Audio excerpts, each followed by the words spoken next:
आज कहानी भारतीय महिला क्रिकेट की वीरेंद्र सहवाग की, जो अपने बल्ले से विरोधियों के छक्के छुड़ा देती है। जब उसका महिला क्रिकेट विश्व कप के लिए भारतीय टीम में सिलेक्शन नहीं हुआ तो खूब फूट फूट कर रोई। सिलेक्टर्स पर सवाल भी उठाए गए कि आखिर उसे बाहर क्यों रखा गया। असल में अक्टूबर 2024 के बाद अंतर्राष्ट्रीय वनडे मैच न खेलने की वजह से शेफाली के चयन में बाधा आई। शेफाली को चयन समिति ने वैकल्पिक ओपनर के तौर पर भी नहीं चुना। यह स्थान यास्तिका भाटिया को दिया गया क्योंकि वह ओपनर के तौर पर खेलने की महारत रखने के साथ ज़रूरत पड़ने पर विकेट कीपिंग भी करती हैं। लेकिन कहते हैं कि नियति का फेर ही कुछ ऐसा होता है कि अगर आपके हाथ से कुछ लिखा है तो होकर रहेगा, लेकिन उसके लिए ज़रूरी शर्त है कि आपकी योग्यता वैसी हो। आज उसका नाम दुनिया के अखबारों में हेडलाइन बन चुका है। नाम है शेफाली वर्मा। भारतीय महिला क्रिकेट के 52 साल के इतिहास में 52 रनों से जीत दिलाने में उसका योगदान सिर्फ बल्ले से नहीं, गेंद से भी रहा। लग रहा था कि वीरेंद्र सहवाग के साथ साथ हरभजन और मुथैया मुरलीधरन तीनों एक साथ उसके अंदर समाहित हैं। तभी तो हरमनप्रीत कौर को कहना पड़ा कि दिल कह रहा था कि आज शेफाली का दिन है, इसलिए हमने उसे गेंद पकड़ा दी।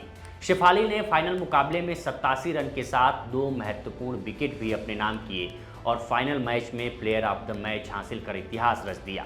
लेकिन आपको जानकर हैरानी होगी कि चयनकर्ताओं ने शेफाली को महिला क्रिकेट विश्व कप के स्क्वाड से बाहर कर दिया था। अब आपके मन में सवाल उठ रहा होगा कि तो फिर वो खेलने कैसे आई। तो हुआ ये कि 26 अक्टूबर को बांग्लादेश के खिलाफ खेले गए मुकाबले में भारतीय ओपनर प्रतिका रावल चोटिल होकर टूर्नामेंट से बाहर हो गई। प्रतिका जब चोटिल हुई तो उस समय शेफाली सूरत में मौजूद थी और सीनियर वीमेंस T20 ट्रॉफी में हिस्सा ले रही थी। ऐसे में फ़ौरन शेफाली को कॉल किया गया और उनकी टीम इंडिया में एंट्री हुई। शेफाली को सीधे सेमीफाइनल में ऑस्ट्रेलिया के खिलाफ खेलने का मौका मिल गया। 30 अक्टूबर को खेले गए सेमीफाइनल में जब शेफाली वर्मा मैदान पर उतरी तो उनका खेल 5 गेंदों से आगे नहीं बढ़ पाया। लेकिन 3 दिन बाद 2 नवंबर को शेफाली उन्हीं तेवरों के साथ मैदान में उतरी, जिसकी वजह से उन्हें महज 15 साल की उम्र में भारतीय टीम के लिए डेब्यू करने का मौका मिला था। फाइनल में उन्होंने अपने दिल की आग को बैट और गेंद से दमदार खेल दिखाकर बुझाया। फाइनल में शेफाली ने पहले बल्लेबाजी में 78 गेंद में 87 रनों की पारी खेली। अपनी इस पारी में उन्होंने 7 चौके और 2 छक्के लगाए। इसके बाद उन्होंने बॉलिंग में 7 ओवर में 36 रन देकर भारत की जीत में निर्णायक भूमिका निभाई। मैच के बाद शेफाली ने कहा कि मैंने पहले भी कहा था कि भगवान ने मुझे कुछ स्पेशल करने के लिए भेजा है और आज वैसा ही हुआ। ये मुश्किल था, लेकिन मैंने खुद में विश्वास बनाए रखा। मैंने खुद को भरोसा दिलाया कि मैं कुछ भी कर सकती हूँ। आज से करीब 5 साल पहले 8 मार्च 2020 को एक तस्वीर इंटरनेट पर वायरल हुई थी। ये तस्वीर ऑस्ट्रेलिया के मशहूर मेलबर्न क्रिकेट स्टेडियम की थी। करीब 1 लाख दर्शकों की क्षमता वाले मेलबर्न क्रिकेट स्टेडियम का खचाखच भरा होना नई बात नहीं थी, लेकिन उस तस्वीर के चर्चा में आने की 2 वजहें थी। उस वक्त दुनिया में कोविड-19 महामारी दस्तक दे चुकी थी। दुनिया के कई देशों में लॉकडाउन लग चुका था और कई देश लॉकडाउन की तरफ बढ़ रहे थे। लेकिन उसी दौरान महिलाओं के खेल से जुड़े किसी मुकाबले को देखने के लिए 93,000 से ज़्यादा दर्शक मैदान में पहुंचे थे। 2020 महिला T20 वर्ल्ड कप का वो फाइनल मुकाबला ऑस्ट्रेलिया और भारत के बीच खेला गया था। शेफाली वर्मा ने उस मैच से कुछ महीने पहले ही भारतीय टीम के लिए डेब्यू किया था। शेफाली के बल्ले से उस मुकाबले में 2 रन ही निकल सके थे और उस मैच के बारे में बात करते हुए उन्होंने कहा था कि मैदान पर इतना शोर था कि मुझे कुछ समझ में नहीं आ रहा था। ऑस्ट्रेलियाई दर्शकों के उस शोर के बीच तीसरी बार फाइनल में पहुंचने के बावजूद भारतीय महिला टीम के वर्ल्ड कप जीतने का ख्वाब मेलबर्न में अधूरा ही रह गया था।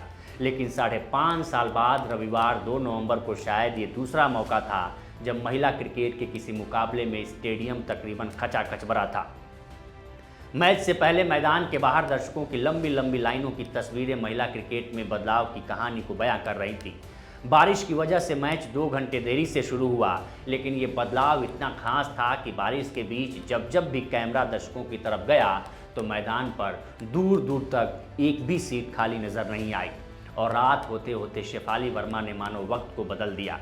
बारिश के बीच दर्शकों का मैदान में डटे रहना सफल रहा। शेफाली ने बल्ले और गेंद से ऐसा कमाल दिखाया कि करोड़ों भारतीयों को जिन्हें मेलबर्न से सन्नाटा नसीब हुआ था, उन्हें शोर मचाने का मौका मिल गया। शेफाली वर्मा ने जब भारतीय टीम के लिए डेब्यू किया था तो उनकी आक्रामक बैटिंग को देखकर वीरेंद्र सहवाग से तुलना की जाने लगी। पहली गेंद से पावर हिटिंग शॉट लगाने की क्षमता रखने वाली शेफाली ने देखते ही देखते गेंदबाजों के मन में अपना खौफ भर दिया, लेकिन शेफाली अटैकिंग बैटिंग अप्रोच के कारण ही टीम से बाहर भी हुई। शेफाली अपने लय को बरकरार नहीं रख पाई और उनका फॉर्म गिर गया। लगातार फेल होने के कारण साल 2024 में ऑस्ट्रेलिया दौरे से उन्हें बाहर कर दिया गया। शेफाली के लिए ये समय बिल्कुल भी आसान नहीं था, क्योंकि टीम से बाहर होने से 2 दिन पहले ही उनके पिता को हार्ट अटैक आया था। लेकिन ये बात उन्होंने पिता से छुपा कर रखी और सप्ताह के बाद बताया। एक तरफ टीम से ड्रॉप और फिर पिता के हार्ट अटैक से शेफाली टूट चुकी थी, लेकिन उन्होंने हार नहीं मानी और घरेलू क्रिकेट में वापसी के लिए कड़ी मेहनत की। शेफाली ने न सिर्फ अपने फॉर्म को हासिल किया, बल्कि अपनी फिटनेस को भी दुरुस्त किया, जो कि विश्व कप के फाइनल में देखने को मिला। भारतीय टीम ने उस लाइन को क्रॉस कर पहली बार कामयाबी हासिल की, जिसका जिक्र कप्तान हरमनप्रीत कौर ने टूर्नामेंट से पहले किया था। टूर्नामेंट से पहले कप्तान हरमनप्रीत कौर ने कहा था कि हमने पिछले कुछ सालों में लगातार अच्छा प्रदर्शन किया है, लेकिन अहम मौक़ों पर आकर हम लाइन को क्रॉस करने में कामयाब नहीं हो पाते। हमें इस बार लाइन क्रॉस करनी है। 2 नवंबर की वो रात जो आने वाली पीढ़ियों की रगों में दौड़ेगी, वो दिन जिसे इतिहास की किताबें मोटे अक्षरों में लिखेंगी और इसके साथ ही लिखा जाएगा शेफाली वर्मा का इतिहास भी। तो ये स्टोरी आपको कैसी लगी हमें कमेंट कर सेक्शन में ज़रूर बताएं। बाकी देश दुनिया की तमाम खबरों के लिए बने रहें लोकमत हिंदी के साथ। नमस्कार।